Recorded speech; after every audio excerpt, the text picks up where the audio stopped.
Hi, my name's Bailey Da Silva, and today I'm going to be talking about how to create an effective post on social media.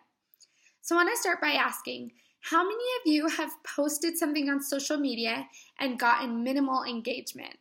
And by engagement, I mean likes, shares, or comments on your post.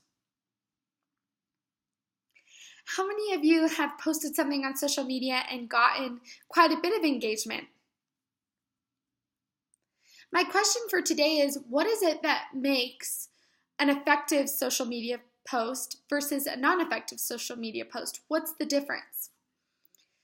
I studied at LES Business College in Salt Lake City and took an introduction to social media marketing class. I was really intrigued with all the content, but I was most intrigued with how to create an effective social media post on my personal platforms.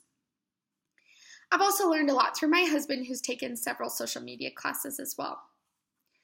I realize what a big impact social media has had on our society today. I understand that it is a tool to share goodness and influence those around us for the better in what seems like a dark and dreary world. Today, I want to share 3 elements of an effective post so that you can effectively share goodness on social media personally. Those 3 elements include a photo or video, a caption, and a hashtag. Things like tagging people in your post and sharing your location or your feelings about certain things are great as well, but those aren't things that I'm going to be going over in my speech for today. So let's go ahead and get started. As for a photo, we might all say we know what a photo is, but what is it that makes a good photo for a social media post or an effective social media post? Usually that will include a photo that is high quality. We want to make sure that it's easy to see the figures and the objects that are inside the picture, and we want to make sure that it's not distracting. So most of the time we want a high quality photo. Now, I realize that in some cases there's a video that's passed around or shared a lot and it's very grainy and not high quality, but it has good content. So generally speaking, we want high quality, even though in some cases there's still high engagement when there is poor quality videos or photos shared. Second, we want to make sure that the picture and or video is something personal. It's something genuine about you and your life. Maybe something that's going on or something that you're passionate about. People like to feel that posts are genuine and sincere and not fake. So being real is important in your posts. And sharing little pieces of your life becomes important for those that aren't close to you because they still want to feel that they're connected to you in some way. It's also suggested that you don't post 25 pictures of your vacation from last summer in Europe. This is too many. We want to limit that to about 2 to 5 so that people can adequately look at your pictures without having to click on it and go through each one individually, because that takes more time and focus and effort, which is not usually something that people are willing to put in while they're scrolling, unless they're close family or friends. Now, along with a good photo and or video, we also need to have a good caption that goes along with it. So we might think, well, what does that look like for me? That is dependent upon what your post is trying to get across or the message that you're trying to portray. So an effective caption in its basics will be short and simple. Nobody wants a long post. They want to read something that's short and understandable, something that maybe is relatable as well. So you want to make sure that you keep it short and simple. You also want to make sure that it's pretty uplifting. People like to feel good inside, and seeing things or hearing things, whether that be realities in your life, dreams, hopes, beliefs, those are all kind of motivating things that people like to see and have more of a tendency to react to. You also want to make sure that your captions will invite your audience to do something, or at least comment on your post. So perhaps asking a question or sharing a certain part of your beliefs that might stem into a person asking more about that specific belief.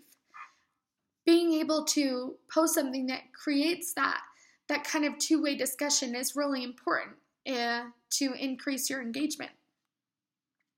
The final element that makes an effective social media post would be hashtags.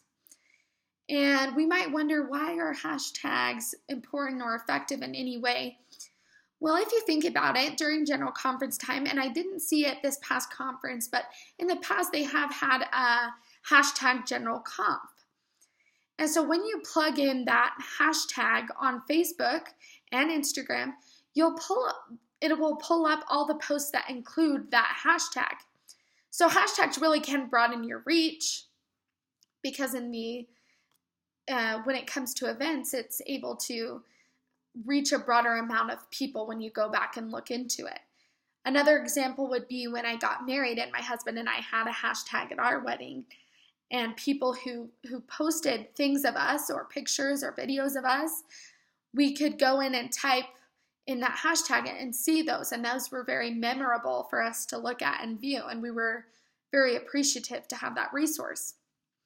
Not only that, hashtags are attention getters usually. They should get somebody's attention, and they're almost like a postscript of your caption.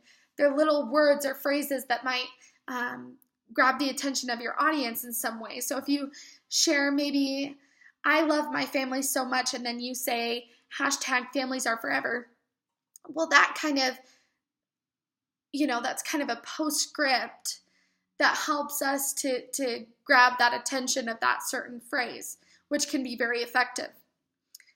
So the question might be, how can I use these hashtags? Well, you want to make sure that, again, they're really short and simple.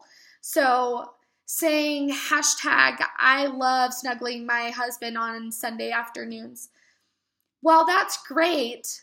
I don't know if, one, people really care that much, but more importantly, too, we want it to be easy for them to go in and read, and it's hard to read a whole entire sentence in a hashtag because hashtags do not have any spaces in them. So that's something to be mindful of. Also, you only want to use about 2 to 3. Some photographers will use more, especially on their Instagram accounts, and that might be appropriate for that setting. But generally speaking, and especially on Facebook, you only want to have about 2 to 3 hashtags included in your post. So now that we've talked about these 3 elements, I hope that you feel a little bit more confident in your ability to effectively post on social media. I know today we might wonder, how can we influence people for good? Or what can we do to make a difference? What does it matter what I do? But by using effective pictures or videos, captions, and hashtags, we're able to influence those around us for good. We're able to effectively engage people in our posts and the things that we have to share that are good and positive things. So I'll ask you, how will you make an impact? How will you share goodness through your social media accounts? Thank you so much.